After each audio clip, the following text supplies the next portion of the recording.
going on, everyone? Talon here with 59 Gaming, and today we are going to be bringing you our top picks for E3 2021. Now, if you haven't seen it already, we also did a bottom 5 or top 5 worst, however you want to word it, essentially, moments from E3 2021 as well. So make sure you check that out and let us know your thoughts all down below in the comments as always. But of course, this has to be the happy side of it, right? Because there were actually some pretty good things announced at E3 2021. A lot of people definitely looked at this going like, this just feels like they're wrapping up from last year. I mean, there are even a couple of presentations that were basically just Zoom meetings. You know who I'm talking about. But otherwise, there were actually some good moments. I mean, myself personally, I am super hyped for something like Battlefield 2024. And actually, it should have been 42. Sorry, and it's kind of late after recording this. But anyway, regardless, definitely hyped for that game, along with the new Metroid game announced. So obviously, that's all the whole point of you being here. And I'm just going to give it over to the other guys because they have their top 5 lists. So again, make sure you let us know that below in the comments as always, what you personally thought of E3 2021 in terms of the hypest moments. And if you happen to like the content, hit that subscribe button, hit the notification bell as well, and leave a like for the video because it always helps us out. A lot of people don't know it, but it really does help us out. And it's a great way to support the channel if you want to see more of this stuff. So anyway, I'm going to let the rest of the guys take it away. And until next time, everyone.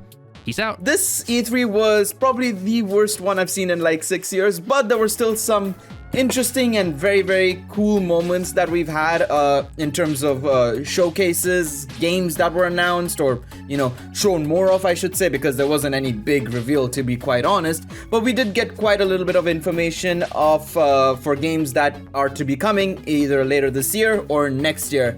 Of course, we have to start off at number 5 with Battlefield. So Sly, how did you feel about the Battlefield 2042 reveal that we got during Xbox's press conference? I'm not gonna lie, I haven't played Battlefield since like Battlefield 4, and that was like the most fun I ever had, but I actually saw 2042, I'm like, okay, might pick this back up, because they are bringing back the Conquest and Breakthrough game modes. If anyone's ever played Battlefield, Conquest is so much fun, but even though they will support it double the lobby size of up to 128, they did put in an asterisk that only Xbox One and PS4 will have 64. Yep. So it does kind of suck, but at the same time, at least they're like allowing people to still play the game on the older consoles and still having like the up-to-date Series X/S PC and PS5 having the 128. So I'm glad that they're able to like kind of balance out like how they're able to make the game for old generation and new generation, which is always good. I do hope that there is a story, because actually the Battlefield 4 story was a lot of fun. So if they have like a really good story, I'm really happy about that. I might have to interrupt you there. They've already confirmed there is no campaign there. It's multiplayer only.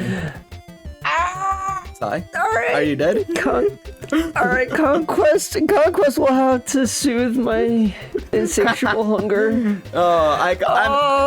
As a person who loves single player stories, I would have loved a single player mode as well, you know, just going through the campaign and stuff. I loved Battlefield 1's campaign as well as just, of course, what we got in Battlefield 4 and 3, obviously fantastic. But yeah. I do have high expectations for 2042, you know. They have 4 studios basically working on the game at the same time, which is quite, you know, surprising, you know, because previous Battlefield games, I think the last one only had DICE and Criterion. Now they have more than just those 2 as well. And it's rare to see multiple studios working on the same game. I mean, the last time we saw it was, well, Marvel's Avengers, but the less said about that game, the better. So hopefully it's not the same case here. I'm very much looking forward to it. It looks very exciting. It does seem to be community driven, you know, especially when you see the original trailer, the reveal trailer we got before the conference with the whole community based moves and stuff like that being shown off in the trailer, which was super, super cool. Iron Kane, of course, I know you don't play much of Battlefield, but how excited are you for the game? I think it looks cool. I mean, it's a lot of people that can be in matches. I think that'll be interesting. Hopefully other games, they'll take that feature in the future. It'll add to some interesting multiplayer fun. And, you know, will I buy this game?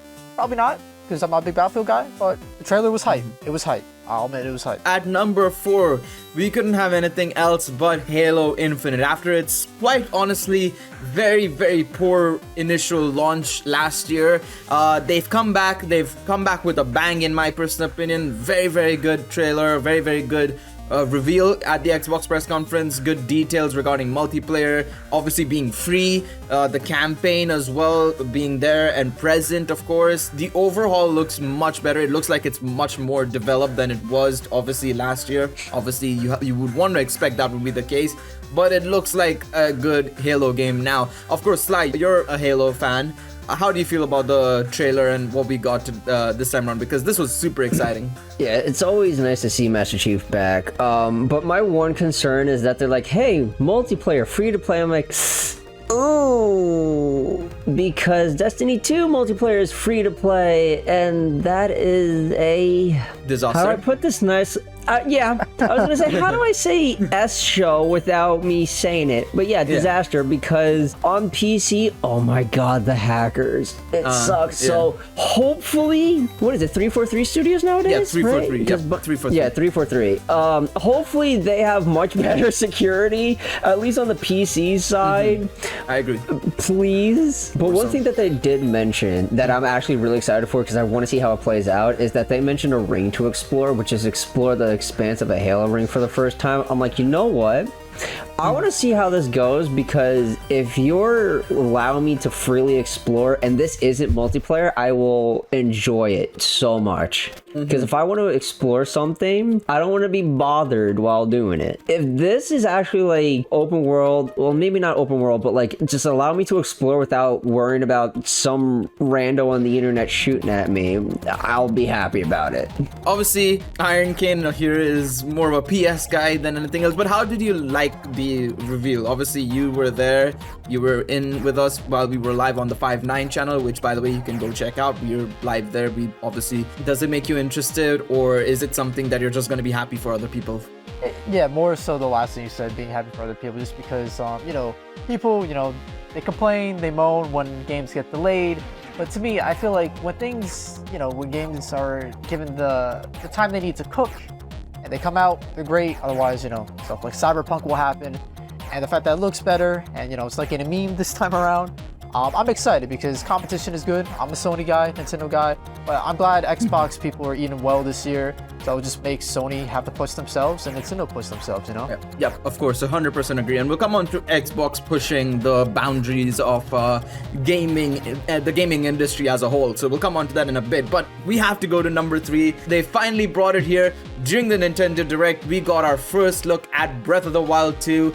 Gameplay and all. Of course, it brings in some elements from Skyward Sword. It seems like you're going to be able to explore the skies of Hyrule, which is super, super cool.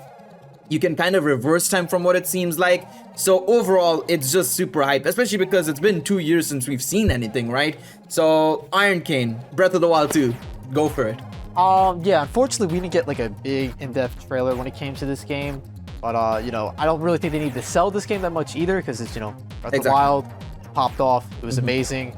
A lot of people, there were those that really preferred the traditional Zelda style of gameplay, but there were people that really, really fell in love with the new, open world. I know, like, there's somebody who I know personally who's complained quite a lot about the fact that there's no traditional items or dungeons and stuff like that, or the dungeons aren't as good as the original ones, or are super different to the original ones. But I also feel they kind of have to change the formula up a bit, right? They can't keep doing the same thing over and over again. Exactly. So while they maintain the general gist of like The Legend of Zelda, they kind of have to keep changing it a bit. Fly, any thoughts on Breath of the Wild from yourself as well? I'm looking forward to it. I want to see how they expand off of what they did with Breath of the Wild 1.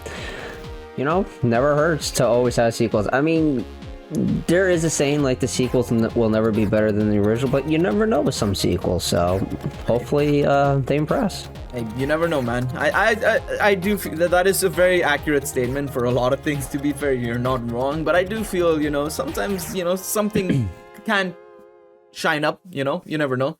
And speaking of Nintendo and Breath of the Wild, we'll move into our number 2 point, which will be now the conferences themselves. Obviously at number 2 we have the Nintendo Direct as a whole. What a W from Nintendo. Very well paced out. We've been complaining about the pacing of a lot of the conferences before Nintendo. You look at Square Enix showcasing Guardians of the Galaxy for 20 minutes, which was half their runtime. and then you look at Capcom, and then you look at, Gearbox and stuff like that, and then you come to Nintendo, and they paced it really well, giving 4 to 5 minutes to their main games, and then a quick snappy 1 to 2 minute trailer for their third-party titles or their in-between games. And I don't think any of us were really disappointed. The announcements of stuff like Kazuya for Smash, which was insanely hype. I mean, we all immediately were like super hype. We were like super tentative going into the direct, and that just immediately shot up our hype meter quite a bit. Then we had, of course, Metroid Dread being announced. Iron Kane, how do you feel about the Nintendo Direct? How did you feel during the entirety of it? I think they did a stellar job, and for me personally, this would be my number one just because Xbox, we'll touch on Xbox, but for me this is number one just because it's more games I care about personally. Like for me, my favorite game I saw was Super Monkey Ball, Monkey Mania, just because I love those games, and it's like all the good ones in one package. And you got Zelda, of course, the Smash announced it. It's just like, some people are probably not gonna be in love with the Tekken rep, but the trailer was hype. Like I don't care who you are, the trailer was hype. It was fun. Maybe laugh, maybe chuckle, and it got me off my feet. Yeah, Sly, go ahead. How did you feel about the Nintendo Direct? I was actually, believe it or not, really excited that they are making Dragon Ball Z Kakarot. And then for the Switch, you can play as Vegito, and that just put a massive smile on my face. Because for me, while it comes down to preference, like I don't care between Vegito and Gogeta, but my preference is Vegito. The second they said, hey, you can play as Vegito, I'm like, oh, I might rebuy it. Because I already bought it on PS4, so. We do know that is also coming to other consoles as well at a later date, but it's obviously like immediately going to be on the Switch, which is super exciting for Switch users, right? But I haven't like played my PlayStation like over a year, so it's like that is my TV watching thingy, like my Netflix, HBO Max, all that. So So like playing Kakarot on Switch, like I can go anywhere with it. Personally, I'm not like jumping up and down from Mario Party because I know that it can ruin friendships and whatnot. But I will have to admit that if Garesh, Toon, Nas, and True start streaming it on 5.9, that's actually going to be a lot of fun to watch, like them play it. So that's actually a massive W, like you said. So our number one is Xbox. It couldn't have been anybody else, especially with their Game Pass. Yeah. And this is where we have to talk about Game Pass as a whole. Game Pass, I think 90% of their games, I think the only game that they didn't say was for Game Pass was literally Battlefield 2042. Obviously that's because it's EA owned. Everything else, literally pretty much every other game on there is on Game Pass, and that's such a huge dub because you're basically giving players all the games, literally. Like that's what, 10 games they announced, 11 games they announced, or showed footage for.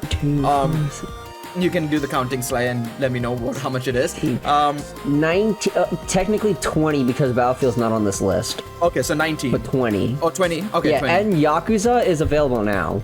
Okay. Yeah, no, exactly. So we got 20, all the old Bethesda titles, Yakuza titles. They're all available on Game Pass for what is like $15 a month. So you could literally, I think, you could literally play like, I guess, let's estimate like $500 worth of games for $20 a month. It's ridiculous, actually. Like, and even if you don't like some of the titles, you can try it out for yourself. If you don't like it, fine. There's like 50 other games to play using Xbox Game Pass. It's such a huge dub.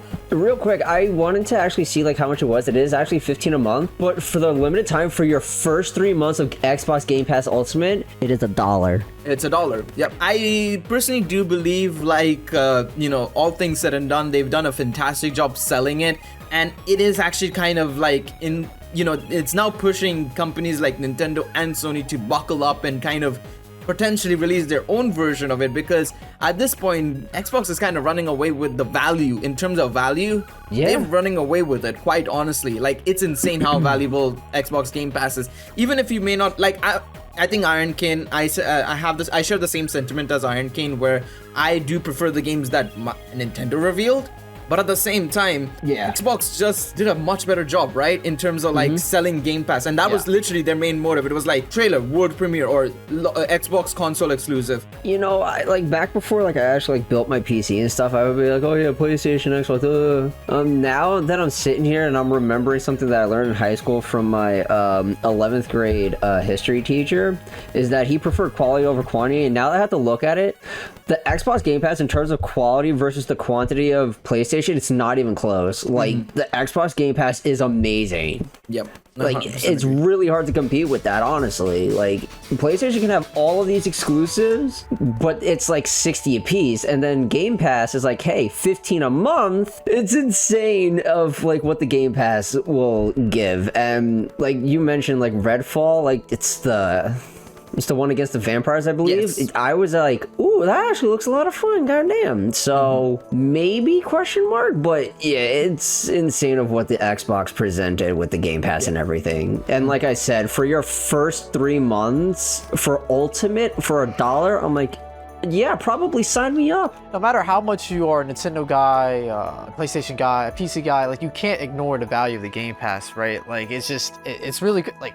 PS Plus, PS Now, the Nintendo subscription service, like does not even like come close to the value that you get here. Like it's insane. Well, with that, that's our top 5 moments of the E3 press conferences and the E3 Expo as a whole. We will be back hopefully for a future conference, either Gamescom or the Tokyo Game Show. I think is going to be the next big ones, I think, off the top of my head. But Sly, Iron Team, thank you so much for joining me for this top 5 moments. Thank you guys so much for watching, and we'll catch you guys in the next one. Yeah.